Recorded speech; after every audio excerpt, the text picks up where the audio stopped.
Curious George, Museum Mystery.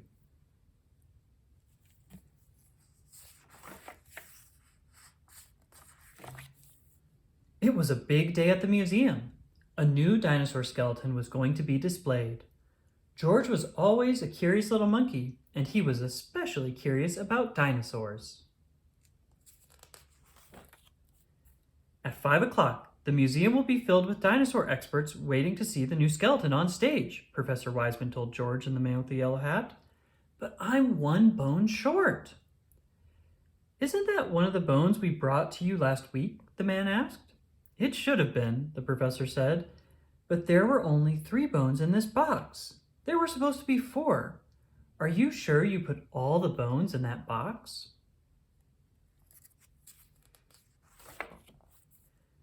George remembered that their friend Mr. Quint had been visiting and taking pictures. They could look at those photos to solve the mystery of the missing bone. He and his friend went home to look for the pictures.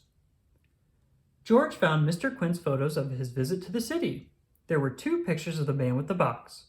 Look, George, the box was too full to close at home. But it was closed tightly when we reached the museum, the man said. That means there was less inside when we dropped it off. We must have lost the bones somewhere along the way.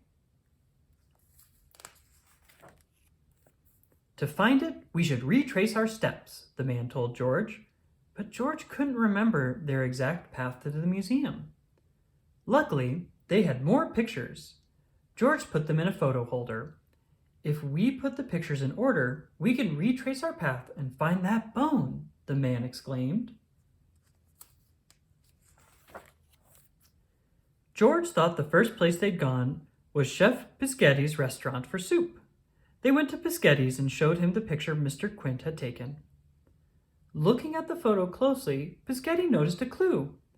That's the box, right next to your bag from the market. George hadn't noticed the bag.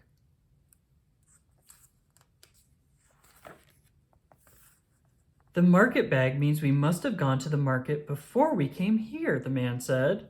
He changed the orders of the photos in George's holder so the picture from the market came before the picture from Pischetti's. They set off to check the market for clues. Remember we almost lost all the bones when you tripped? The man reminded George. But George, being a quick little monkey, had caught all 4 of them in the box. Still 4 bones, the man with the yellow hat said. Now he and George looked closely at the other pictures. The man noticed that George had a noodle on his cheek in the next picture at the lake. George, this means we had soup before we went to the park, he said. They thought they remembered their path now. They left home, went to the market, then went to Pischetti's for soup, stopped at the park, and then delivered the box to the museum. The box was still bulging in the picture from the park. So the lost bone had to be somewhere between the park and the museum. The pictures had to be in the right order, didn't they? But George noticed something else. George's friend had fallen into the lake at the park, but his clothes were dry in the picture at the museum. That's right, his friend exclaimed. We went home again for dry clothes. The lobby wasn't just the first step on their path, it was also the next to last step.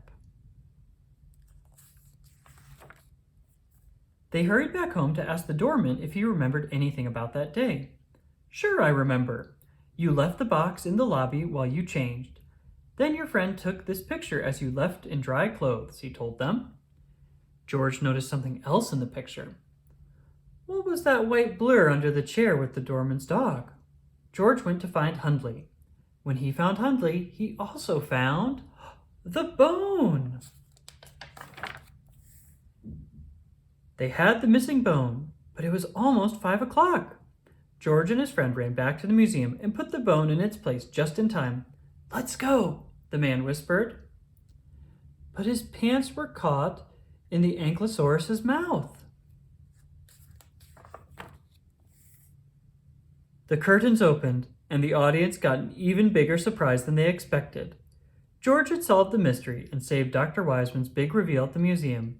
Plus, now he had a new photo to add to his collection. The